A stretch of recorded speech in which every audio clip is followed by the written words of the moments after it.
तो next article है हमारे पास deviation of real gases from Boyle's law and existence of intermolecular forces. तो हम सिंपली ये बोल सकते हैं कि एक हमारे पास आइडियल गैस होती है, एक हमारे पास रियल गैस होती है। आइडियल गैस जिसमें इंटरमोलिकुलर फोर्सेस नहीं होती, मतलब मोलिक्यूल मोलिक्यूल के बीच में हम बोलते हैं कि आइडियल गैस के केस में फोर्सेस नहीं होती, और एक हमारे पास रियल गैस होती है जिसके केस में हमारे पास जो फोर्सेस होती है। तो वो हम यहाँ पे देखेंगे कि जो रियल गैस में हमारे पास हमें डेविएशन देखने को मिलती है as compared to ideal gas, तो डेविएशन हमारे पास जो किस तरह से रहती है। और यहाँ पे हम बॉयल्स लॉ की भी बात करेंगे। तो बॉयल्स लॉ हमारे पास जो है जो होता है वो हमारे पास P is inversely proportional to 1/V हमारे पास होता है एट कांस्टेंट टेम्परेचर। कई बार हम इसको इस तरह से लेते हैं या कई बार हम इसको इस तरह से भी लेते हैं कि PV इक्वल टू कांस्टेंट हमारे पास होता है। इसको हम बॉयल्स लॉ यहाँ पे बोल देते हैं। मतलब कि अगर टेम्परेचर को आपने कांस्टेंट रखा हुआ है तो आपको पता है कि PV आपका जो है RT होता है for the ideal gas. 1 mole of ideal gas अगर आप लेते हैं तो उस केस में PV हमारे पास RT के बराबर होता है। लेकिन अगर इस टेम्परेचर को भी हम कांस्टेंट लेते हैं तो R तो कांस्टेंट होता ही है, तो हम क्या बोलते हैं कि PV इक्वल टू कांस्टेंट। तो इसको हम बॉयल्स लॉ का यहाँ पे नाम देते हैं कि हमारे पास बॉयल्स लॉ होता है। तो बॉयल्स लॉ से हमारे पास जो है रियल गैसेस के केस में क्या डेविएशन हमारे पास होती है वो हम देखेंगे as compared to ideal gas. और हम यहाँ पे बोलेंगे कि जो हमारे पास रियल गैस है उसके केस में इंटरमोलिकुलर फोर्सेज होती है, लेकिन जो हमारे पास आइडियल गैस होती है उसमें इंटरमोलिकुलर फोर्सेज हमारे पास नहीं होती।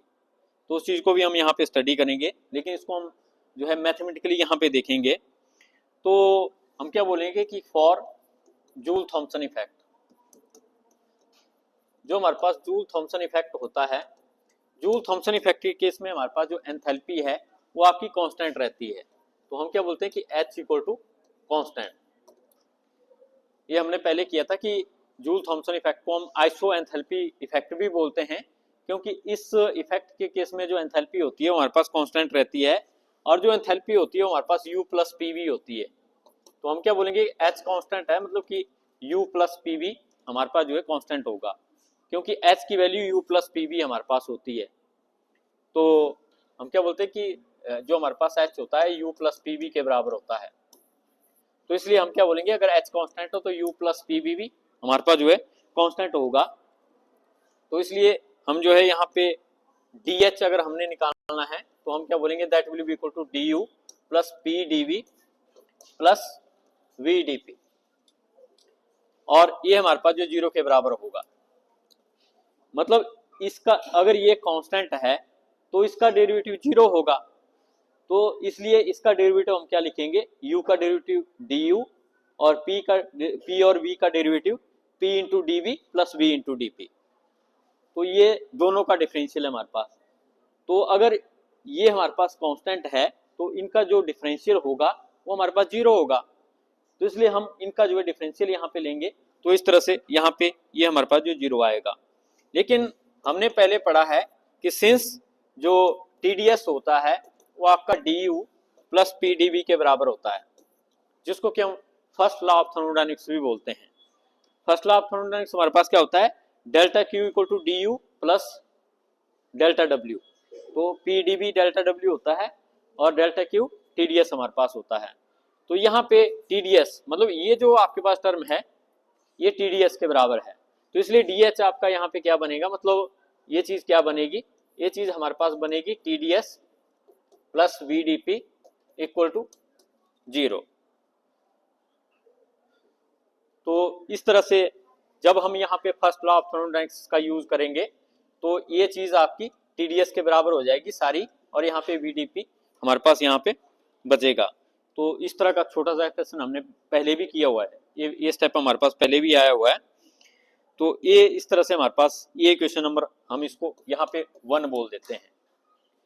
फिर अगर आपको याद होगा तो एक और स्टेप हमने पहले भी किया था कि हमारे पास जो एंट्रोपी होती है तो entropy is a function of temperature and pressure.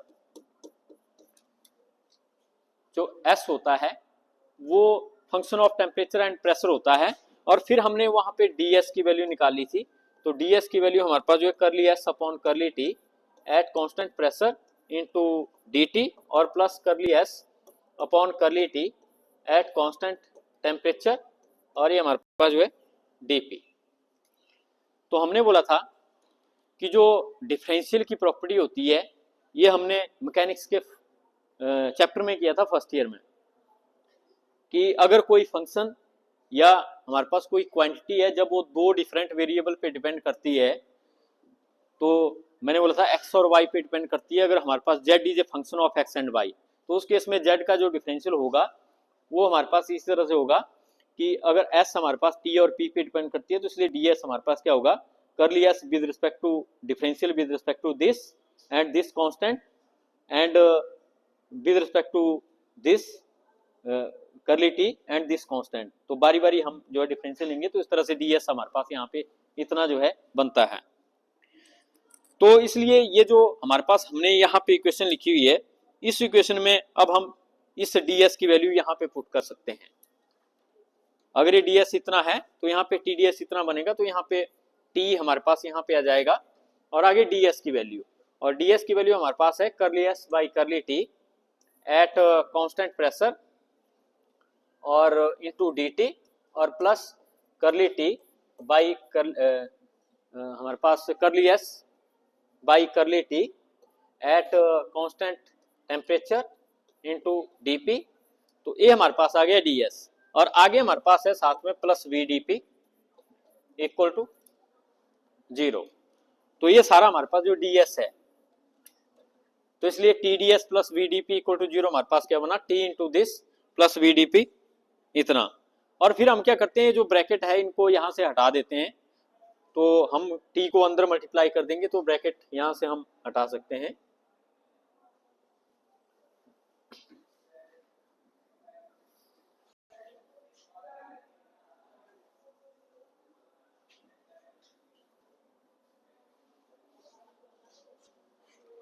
तो इसलिए ये हमारे पास ब्रैकेट हटा के इसके साथ इसको मल्टीप्लाई करेंगे तो हमारे पास बनेगा t into curly s by करली t at constant pressure into dt plus t into curly s by curly p at constant temperature और प्लस vdp इक्वल टू 0। तो मैंने इसको इसके साथ मल्टीप्लाई कर दिया और इस t को इसके साथ मल्टीप्लाई कर दिया, और आगे हमारे पास vdp है। तो ये हमारे पास यहाँ पे इक्वेशन आ गई।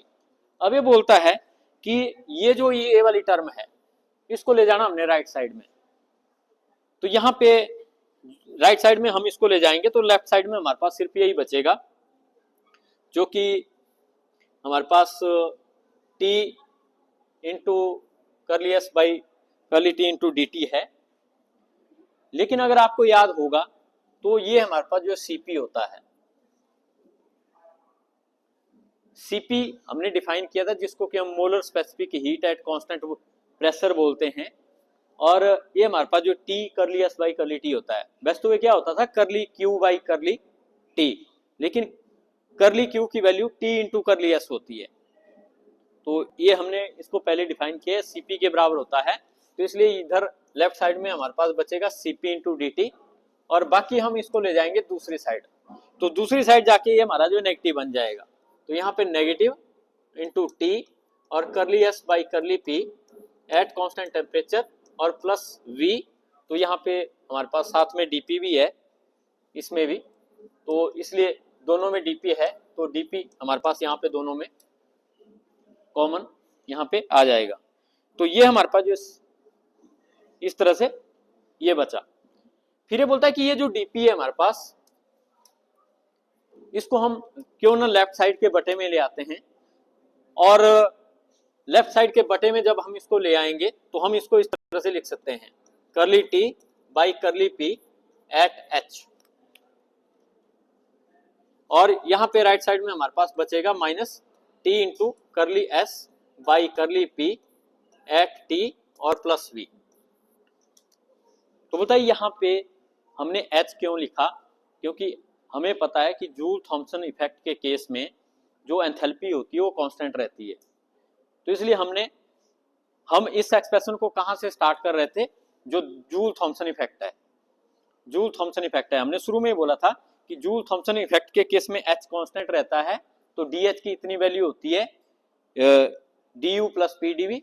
और फिर हमने जो ये बाकी क्वेश्चन थी ये निकाली थी, लेकिन शुरुआत ही हमने की थी कि ये जो हम कर रहे हैं ये जूल थॉमसन इफेक्ट के लिए कर रहे हैं, तो इसलिए जूल थॉमसन इफेक्ट के केस में एंथैल्पी कांस्टेंट रहती है, इसलिए मैंने यहाँ पे एच लगा दिया।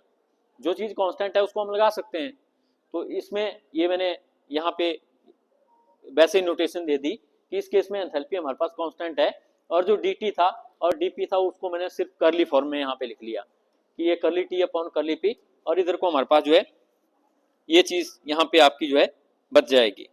तो ये हमारे पास इसको हम इक्वेशन नंबर, फॉर एग्जांपल इसको हम यहाँ पे इक्वेशन नंबर 2 यहाँ पे बोल देते हैं।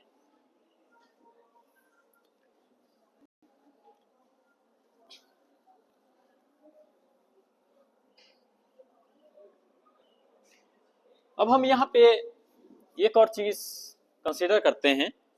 हमें पता है कि according to first law of thermodynamics जो टीडीएस होता है वो D U plus P D V हमारे पास होता है। फर्स्ट लॉ के अकॉर्डिंग हमारे पास टीडीएस जो है वो D U plus P D V हमारे पास होता है। और हम क्या करें कि फॉर आइसोथर्मल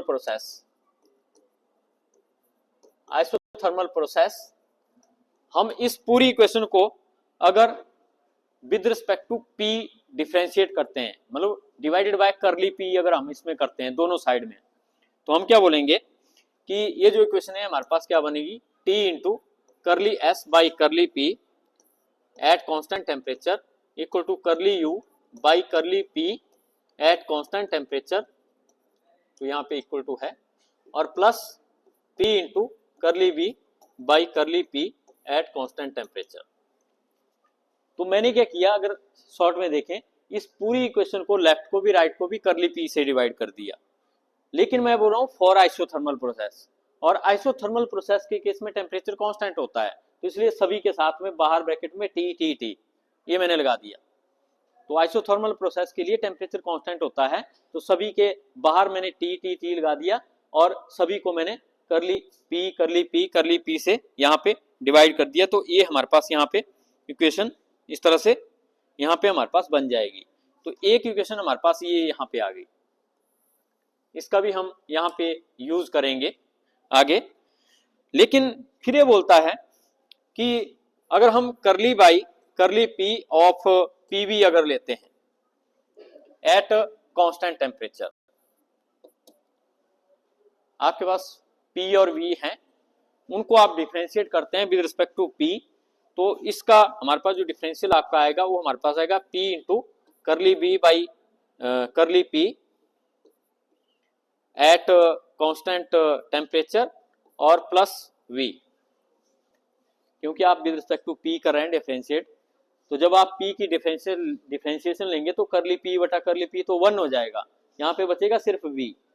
लेकिन जब आप V का डिफरेंशियल लेंगे तो P एज इट इज लेंगे, तो P एज इट इज आ गया, तो बाई पार्ट्स हमने इसका डिफरेंशियल लिया, पहले V का लिया तो P यहाँ पे कांस्टेंट आ गया, फिर हमने V को एज इट इज लिखा, P का लिया, तो कर्ली P का कितना बना, कर्ली P बटे कर्ली P, वो हमारे पास 1 हो गया। तो इसलिए ये हमारे पास यहाँ पे इक्वेशन आपकी बनी। तो ये इक्वेशन यहाँ पे जो हमारे पास आई, इसमें से हम इसकी वैल्यू निकालेंगे, P into curly V by curly P at constant temperature it will be equal to curly upon curly P of PV और एट कांस्टेंट टेम्परेचर और माइनस V। तो मैंने इसकी वैल्यू निकाली है, मतलब ये जो किया था मैंने यहाँ पे, मैं इसकी वैल्यू अगर निकालना चाहता हूं तो मैं क्या करूंगा कि इसको जो है दूसरी साइड ले जाऊंगा V को, तो V को दूसरी साइड ले गए तो हमारे पास इस तरह से ये यहाँ पे माइनस हो गया, तो इसकी वैल्यू हमारे पास यहाँ पे आ गई। इसकी वैल्यू मैंने यहाँ पे क्यों निकाली, क्योंकि अगर ये जो मैंने ऊपर वाला रिलेशन निकाला हुआ यहाँ पे मेरे को चाहिए, तो मैं क्या करूंगा, ये जो वैल्यू यहाँ पे आ गई इसकी, इसको अब यहाँ पे पुट करूंगा। इसको मैं यहाँ पे पुट करूंगा तो हमारे पास जो यहाँ पे आपकी इक्वेशन है वो क्या बन जाएगी, T into curly S by curly P at T equal to curly U by curly P तो एज इट इज रहेगा, curly U by curly P T, लेकिन प्लस साथ में ये, लेकिन इसकी वैल्यू हमारे पास कितनी है जो अभी हमने निकाली, वो हमारे पास है करली upon curly P of P we at constant temperature और माइनस वी। तो ये हमारे पास यहाँ पे इसकी वैल्यू आपकी आई, इसकी वैल्यू। लेकिन अब हम आते हैं इक्वेशन नंबर 2 पे। अब हम इक्वेशन नंबर 2 पे यहाँ पे आते हैं तो यहाँ पे ये चीज है, ये जो आपने यहाँ पे निकाली हुई है। अब हम इसकी वैल्यू जो आई हुई है T into curly S by curly P at T, इसकी जो वैल्यू आई है उसको हम यहाँ पे पुट करेंगे अब 2 में। तो जब हम इसको 2 में पुट करेंगे तो 2 आपकी यहाँ पे चेंज हो जाएगी। तो अब हम बोलेंगे कि जो Cp इंटू करली टी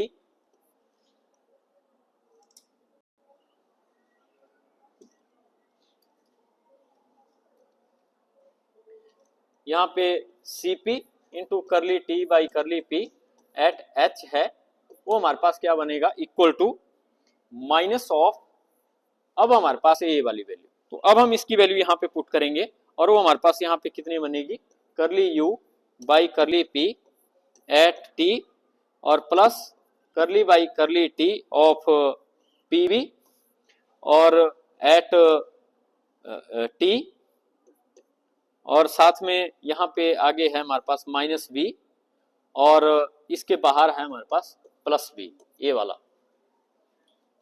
तो इसमें भी है माइनस वी, इसमें भी माइनस वी है और साथ में यहाँ भी एक लास्ट में प्लस वी था। तो ये हमारे पास यहाँ पे इक्वेशन आई। तो यहाँ पे आप क्लियरली देख सकते हैं कि ये माइनस वी है प्लस वी है, ये दोनों आपस में कैंसिल हो जाएंगे। तो यहाँ पे जो हमारे पास बचेगा वो आपका बचेगा Cp into curly T by curly P at constant H equal to minus curly U by curly P at constant temperature और minus curly upon curly P, यहाँ पे करली पी था, करली पी और इसके साथ में यहाँ पे हमारे पास जो है P V at constant temperature. ये इक्वेशन हमारे पास जो फाइनल इक्वेशन यहाँ पे आई, जिससे हम कुछ यहाँ पे बात करेंगे।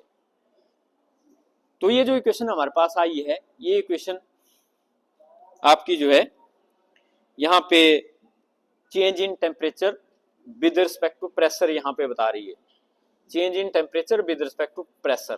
तो curly T by curly P का मतलब है कि अगर हम प्रेशर चेंज करते हैं तो टेम्परेचर में आपका जो है चेंज होता है। तो change in pressure with respect to change in temperature there is some finite value, इसकी कुछ फाइनाइट वैल्यू है। हम क्या बोल रहे हैं कि जब आप प्रेशर चेंज करेंगे तो टेम्परेचर विद रिस्पेक्ट, मतलब change in temperature with respect to pressure, तो इसका मतलब टेम्परेचर में चेंज होगा अगर हम प्रेशर चेंज करेंगे, और चेंज कितना होगा, इस वैल्यू के बराबर। अगर ये 0 होती, मान लो ये 0 होती, तो आप क्या बोलते हैं कि there is no change in temperature with respect to change in pressure. लेकिन ये 0 नहीं है तो हम क्या बोलेंगे कि there is some finite change in temperature when we change pressure. तो इसलिए ये हमारे पास यहाँ पे राइट साइड यहाँ पे आपकी जो है नॉन जीरो होगी। और जो यहाँ पे हमारे पास पहली क्वांटिटी है, इसको हम बोलते हैं यहाँ पे कि it is the change in internal energy with respect to change in pressure, कि जब आप प्रेशर चेंज करेंगे तो इंटरनल एनर्जी हमारे पास यहाँ पे चेंज होगी। लेकिन हम क्या देखते हैं कि अगर हमारे पास आइडियल गैस होती है तो आइडियल गैस के केस में जो इंटरनल एनर्जी है वो प्रेशर पे नहीं डिपेंड करती। क्यों? क्योंकि वहां पे इंटरमोलिकुलर फोर्सेज नहीं होती। आप प्रेशर चेंज करेंगे तो वहां पे इंटरनल एनर्जी पे कोई फर्क नहीं आपका पड़ता, अगर हम आइडियल गैस लेते हैं। लेकिन बोलता है कि यहाँ पे तो हमारे पास अगर हम रियल गैस लेते हैं तो रियल गैस के केस में जब आप प्रेशर चेंज होता है तो इंटरनल एनर्जी पे आपका फर्क पड़ता है। तो आपने देखा था कि जब गैस एक्सपेंड होती है जूल थॉम्सन इफेक्ट में, तो इंटरनल एनर्जी डिक्रीज होती है, तो टेम्परेचर आपका कम होता है। तो इसलिए रियल गैसेज के केस में आपको जूल थॉम्सन इफेक्ट जब आप देखते हैं, तो जब प्रेशर चेंज होता है तो इंटरनल एनर्जी में हमारे पास चेंज होता है। लेकिन आइडियल गैस के केस में ये टर्म आपकी जीरो होती है। आइडियल गैस के केस में ये टर्म आपकी जीरो होती है, क्योंकि there is no effect on the internal energy when we change the pressure. But in real gases due to intermolecular forces U is a function of pressure as well as volume. तो real gas के case में जो हमारे पास internal energy है वो आपकी pressure पे भी डिपेंड करती है और वॉल्यूम पे भी डिपेंड करती है। तो मतलब यहाँ पे V भी अगर आप लेंगे P की जगह तो वो भी ठीक होगा। मतलब इंटरनल एनर्जी जो है प्रेशर और वॉल्यूम दोनों पे डिपेंड करती है अगर गैस हमने रियल ली हुई है। लेकिन आइडियल गैस के केस में इंटरनल एनर्जी ना तो प्रेशर पे डिपेंड करती है ना ही वॉल्यूम पे हमारे पास जो है डिपेंड करती है। तो इसका मतलब क्या है कि जो पहली टर्म है हमारे पास करली U by curly P, that indicates the existence of intermolecular forces in case of real gases। तो रियल गैसेस के केस में ये जो पहली टर्म है ये बताती है कि हमारे पास जो रियल गैस है उसमें मोलिक्यूल्स के बीच में आपकी इंटरेक्शन होती है या फोर्स हमारे पास होती है। लेकिन आइडियल गैस के केस में इंटरमोलिकुलर फोर्सेज वहां पे नहीं होती है। तो ये जो इक्वेशन आई है, इस इक्वेशन की पहली टर्म हमें बताती है कि ये जो इक्वेशन हमने ड्राइव की थी ये एक तरह से रियल गैस के लिए ड्राइव की थी, और रियल गैस के केस में ये टर्म नॉन जीरो हमारे पास आ रही है। इसका मतलब कि रियल गैसेस के केस में वहां पे इंटरमोलिकुलर फोर्सेस हमें देखने को मिलती है। और हमारे पास जो बॉयल्स लॉ है जिसकी मैंने बात की थी, जिसको कि मैंने बोला था कि PV इक्वल टू कॉन्स्टेंट, इसको हम बॉयल्स लॉ यहाँ पे बोलते हैं। तो ये लॉ अगर हम आइडियल गैस के लिए ले रहे हैं तो आइडियल गैस के लिए तो हमारे पास ठीक है, लेकिन इसका डेरिवेटिव आप लेते हैं तो इसका डेरिवेटिव कितना आएगा? जीरो। तो आप बोलेंगे कि आइडियल गैस के लिए इसका डेरिवेटिव जीरो होता है, लेकिन यहाँ पे आप देख रहे हैं कि PV का डेरिवेटिव हमारे पास यहाँ पे एक टर्म है। तो मतलब रियल गैसेस के लिए करली by curly P of PV भी इसकी वैल्यू कुछ आएगी हमारे पास। तो रियल गैसेस के लिए इक्वेशन है, तो हम क्या बोलेंगे कि यहाँ पे भी ये नॉन जीरो है, यहाँ पे भी ये नॉन जीरो है। तो मतलब PV का भी एक पर्टिकुलर डेरिवेटिव ये हमारे पास होगा। लेकिन अगर हम आपका आइडियल गैस के लिए बात करें तो आइडियल गैस के लिए जो करली बाई करली PV होगा वो हमारे पास जीरो होगा, क्योंकि ये आइडियल गैस के केस में होता है सिर्फ PV equal to constant.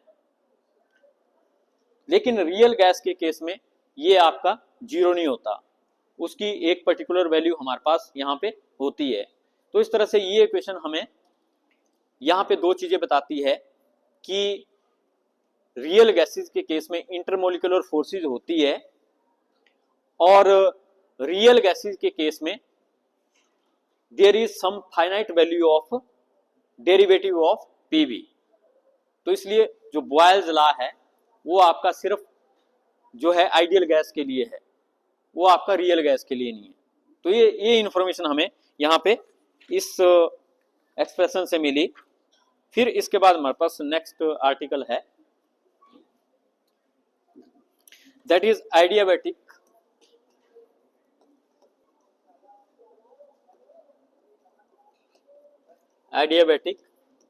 expansion and compression of a gas, that is known as the cooling and heating।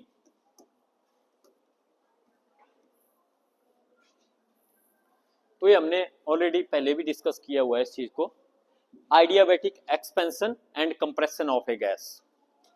तो अगर मैं इसको थोड़ा सा समझने के लिए लिखूं तो हम वही डायग्राम ज्यादातर बनाते हैं पिस्टन वाली, कि ये आपके पास यहाँ पे पिस्टन है और ये हमारे पास सिलेंडर है, यहाँ पे आपने गैस ली हुई है। तो ये एक आइसोलेटेड सिस्टम है। मैंने इसकी जो बाउंड्री है सारी ही वो इंसुलेटर ली हुई है। और आपको पता है कि इंसुलेटर ना तो हीट बाहर जाने देता है ना बाहर से हीट हमारे पास आने देता है, तो इसलिए ये आपके पास एक आइडियाबैटिक सिस्टम हमारे लिए तैयार है। तो हमें आइडियाबैटिक कोई प्रोसेस करवाना है तो बाहर से हीट अंदर नहीं आनी चाहिए, अंदर की हीट बाहर नहीं जानी चाहिए, तभी ये हमारे पास आइडियाबैटिक बनेगा। तो इसलिए जो गैस हमने ली हुई है यहाँ पे, इस गैस का चाहे एक्सपेंशन होगा चाहे कंप्रेशन होगा, लेकिन हीट बाहर नहीं जाएगी। एक्सपेंशन क्या होगा, जब ये पिस्टन ऊपर को जाएगा इसको हम एक्सपेंशन ऑफ गैस बोलेंगे। क्यों? क्योंकि जब ये पिस्टन ऊपर को जाएगा, पहले गैस आपके इतने कर वॉल्यूम में थी, लेकिन जब आप पिस्टन ऊपर जाएगा तो ये गैस फैल जाएगी, तो इस जो मॉलिक्यूल्स हैं गैस के वो एक दूसरे से दूर दूर हो जाएंगे, मतलब गैस का एक्सपेंशन होगा, गैस एक्सपेंड होगी। तो एक्सपेंशन क्या होता है, जब कोई चीज ज्यादा जगह घेरती है, जैसे हम बोलते हैं कि हमने अपनी प्रॉपर्टी का एक्सपेंशन करना है, तो आप क्या करते हैं, जमीन थोड़ा थोड़ा खरीद के आगे आगे को बढ़ा लेते हैं, उसको एक्सपेंशन बोलते हैं। तो इस तरह से गैस आपने पहले इतने कर पोर्शन में ली थी, लेकिन ये पिस्टन अगर आपका ऊपर को जाता है तो गैस इसमें फैल जाती है, तो उसको हम एक्सपेंशन यहाँ पे बोलते हैं। तो जब एक्सपेंशन होगा, और दूसरा है जब कंप्रेशन होगा, आप पिस्टन को नीचे को दबाएंगे तो आपकी जगह यहाँ पे कम हो जाएगी। अगर आपने अपनी प्रॉपर्टी घटानी है तो बेच दो, वो कम हो जाएगी, तो कंप्रेशन वहां पे हो जाएगा। तो यहाँ पे अगर आप पिस्टन को नीचे को दबाओगे तो गैस के लिए कम स्पेस रह जाएगा, तो हम क्या बोलेंगे, अब गैस कंप्रेस हो गई है। तो दोनों ही केसेस में, एक्सपेंशन के केस में प्रेशर आपका कम होता है और कंप्रेशन के केस में प्रेशर गैस का ज्यादा आपके पास होता है। तो पहले केस में आपके पास कूलिंग होती है, जब गैस एक्सपेंड होती है, तो मैंने कल भी बताया था कि जब गैस एक्सपेंड होती है तो गैस कूल हो जाती है। क्यों? क्योंकि गैस जो है पिस्टन के ऊपर काम करती है, गैस पिस्टन के ऊपर काम करती है, इसलिए गैस की इंटरनल एनर्जी कम हो जाती है। आपको पता है कि कोई भी काम करने के लिए एनर्जी चाहिए होती है।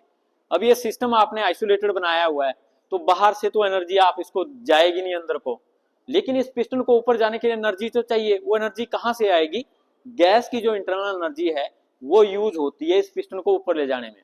और जब इसकी एनर्जी यूज होगी, मतलब एनर्जी कम होगी, तो इंटरनल एनर्जी कम होगी तो टेम्परेचर भी कम होगा, क्योंकि इंटरनल एनर्जी जो है वो आपकी टेम्परेचर पे डिपेंड करती है। अगर किसी गैस का टेम्परेचर ज्यादा है तो मतलब उसकी इंटरनल एनर्जी ज्यादा है। अगर किसी गैस का टेम्परेचर कम है तो उसकी इंटरनल एनर्जी कम है, तो इसलिए एक्सपेंशन के केस में हमें कूलिंग देखने को मिलती है। और जब हम प्रेशराइज करते हैं, इसको पिस्टन को नीचे की तरफ लाते हैं, तो हम क्या करते हैं, work is done on the system. तो सिस्टम के ऊपर काम कर रहे हैं हम, तो जो काम कर रहे हैं that store in the form of its internal energy. तो हम क्या करते हैं कि इस पिस्टन को नीचे दबाते हैं तो इसकी जो इंटरनल एनर्जी है वो इंक्रीज करती है, तो इसलिए इसका टेम्परेचर भी इंक्रीज करता है। तो हम इस पे काम कर रहे हैं। अब ऐसा तो नहीं है कि हीट बाहर निकल जाएगी, आपने इसको प्रेशराइज किया तो ये हीटिंग हुई इसकी और वो बाहर निकलेगी, बाहर तो निकलेगी नहीं, तो इसलिए अंदर जो गैस है इसका टेम्परेचर बढ़ जाएगा। तो इस तरह से हमारे पास हमें देखते हैं कि एक्सपेंशन के केस में और कंप्रेशन के केस में, एक्सपेंशन के केस में कूलिंग होती है और कंप्रेशन के केस में हीटिंग होती है। तो ये इसकी थ्योरी थी। अब हम इसको मैथमेटिकली यहाँ पे देखेंगे। तो पहले हम करेंगे जो हमारे पास एडियाबैटिक एक्सपेंशन, एडियाबैटिक एक्सपेंशन। और एडियाबैटिक एक्सपेंशन को करने के लिए हम यहाँ पे बहुत सिंपल तरीके से इसको स्टार्ट करेंगे। तो बोलता है कि adiabatic process is iso entropic process. उसमें हमारे पास जो है एंट्रोपी कांस्टेंट रहती है। तो let us analyse variation in temperature during adiabatic expansion. तो एडियाबैटिक एक्सपेंशन में किस तरह से हमारे पास कूलिंग होती है वो हम यहाँ पे देखेंगे। तो स्टार्ट कहाँ से करना है, बोलता है कि since first Maxwell relation, first Maxwell relation is,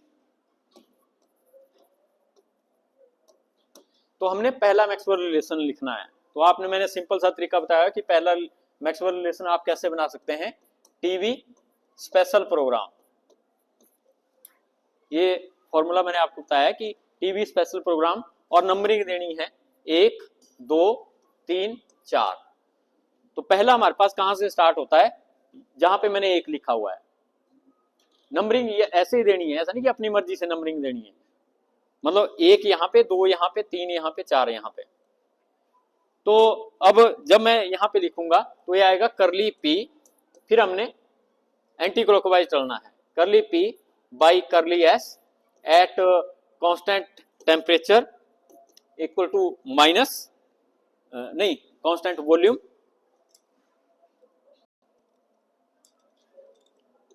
equal to minus, और यहां पे हम पहुंच गए, फिर हमने इस साइड से जाना है। तो curly T by curly V at constant S. तो ये हमारे पास जो है आपका फर्स्ट मैक्सवेल रिलेशन यहाँ पे इस तरह से बनता है। आप याद भी रख सकते हैं इनको, लेकिन ये सिंपल तरीका है, आपको याद रखने की जरूरत नहीं पड़ती। तो इस तरह से हम इसको फर्स्ट मैक्सवेल रिलेशन यहाँ पे बोल सकते हैं। इसको हम इन्वर्ट कर सकते हैं कि curly T by curly V at S equal to minus curly P by curly S at constant volume. तो ये माइनस साइन में इधर ले आया और करली टी बाई करली एस को यहाँ पे छोड़ दिया। तो बताइए ये जो हमारे पास रिलेशन यहाँ पे आया राइट साइड वाला, इस राइट साइड वाले में हम थोड़ा सा चेंज कर देंगे। चेंज क्या करेंगे, minus curly P by curly T at V और multiply by curly T by curly S at we.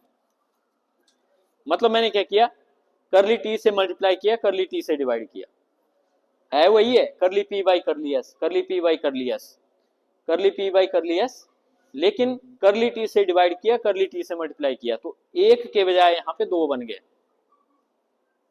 इस 1 को 2 में कन्वर्ट किया, क्यों, अगर मैं इसको करली पी को करली टी से डिवाइड कर दूं और करली एस के ऊपर मैं करली टी कर दूं, तो करली टी से करली टी कैंसिल होके यही बचता है करली पी बाई एस। तो ये हमारे पास यहाँ पे इक्वेशन बनी। और उसके बाद ये जो इक्वेशन हमारे पास आई, अब इसकी दोनों न्यूमिनेटर और डिनोमिनेटर को भी मैं मल्टीप्लाई करूंगा एक टर्म से।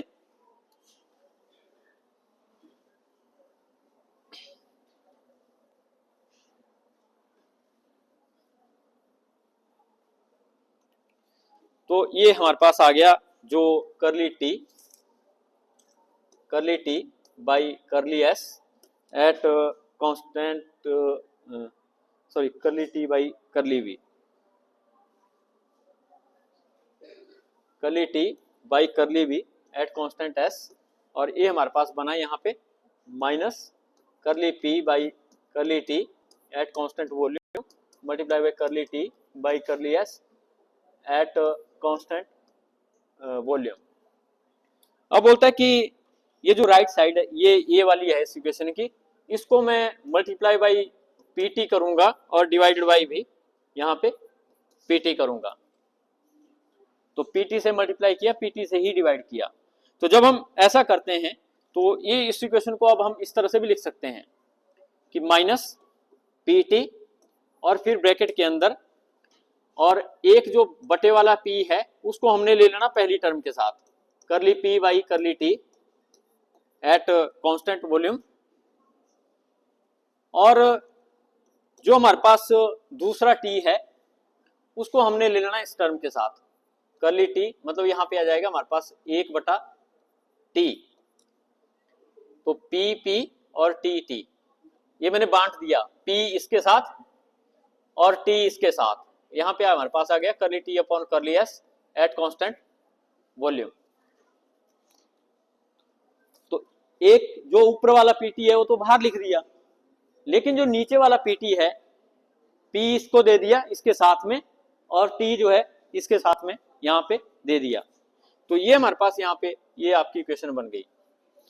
अब इसमें थोड़ा सा हम और चेंज करेंगे कि ये हमारे पास माइनस पीटी लिखा हुआ है, ये हमारे पास 1/p है और ये करली p बाई करली t एट कांस्टेंट वॉल्यूम है, लेकिन यहाँ पे इसको मैं क्या कर दूंगा, 1 divided by t into curly s by करली t एट कांस्टेंट वॉल्यूम। मतलब मैं क्या करता हूँ, इसको बटे में ले जाता हूँ। तो बटे में जब मैं ले जाऊंगा तो करली टी है वो बटे में चला जाएगा और करली एस हमारे पास ऊपर चला जाएगा। तो 1/दिस करता हूं मैं, तो इसलिए नीचे जाके करली एस बाई करली टी बन जाएगा, इसका उल्टा हो जाएगा 1 के बटे में। तो इस तरह से ये हमारे पास यहाँ पे इक्वेशन बन गई। अब हमें पता है कि ये जो पहली टर्म है ये होता है हमारे पास बीटा, बीटा की डेफिनेशन जिसको कि हम कोफिशिएंट ऑफ प्रेशर वेरिएशन बोलते हैं, बीटा। ये हमने पहले बोला था, 4 क्वांटिटी डिस्कस की थी, इसको हम बीटा बोलते हैं, कोफिशिएंट ऑफ प्रेशर वेरिएशन। और ये हमारे पास जो होता है CV के बराबर होता है। ये हमारे पास, तो आपके पास रिलेशन जो है बिल्कुल छोटा हो गया, तो ये हमारे पास क्या है, curly T by curly B at S equal to minus PT beta by CV। तो ये हमारे पास यहाँ पे रिलेशन आया। और ये रिलेशन हमें क्या बताता है, वही जो मैंने शुरू में बोला कि अगर वॉल्यूम आपका चेंज होता है तो there will be temperature change, और टेम्परेचर चेंज क्या होगा, नेगेटिव। नेगेटिव टेम्परेचर चेंज का मतलब क्या हुआ, कूलिंग। तो ये यहाँ पे हमें देखने को मिलता है कि अगर आप किसी गैस का वॉल्यूम चेंज करेंगे जो कि आइडियाबेटिकली आप उसका वॉल्यूम चेंज कर रहे हैं, अगर आइडियाबेटिकली आप किसी गैस का वॉल्यूम चेंज कर रहे हैं तो उस केस में वॉल्यूम चेंज करेंगे तो टेम्परेचर में चेंज नेगेटिव होगा, मतलब कूलिंग हमारे पास वहां पे होगी, तो हमें कूलिंग वहां पे देखने को मिलेगी। तो ये छोटा सा आर्टिकल है, तो ये भी इंपॉर्टेंट है, पेपर में कई बार इसको पूछा जाता है। इसके बाद हम करेंगे कि जब हम कंप्रेशन करते हैं तो वहां पे हीटिंग होती है, तो भी सिमिलर इसी तरह का आर्टिकल है, तो उसको हम कंटिन्यू रखेंगे।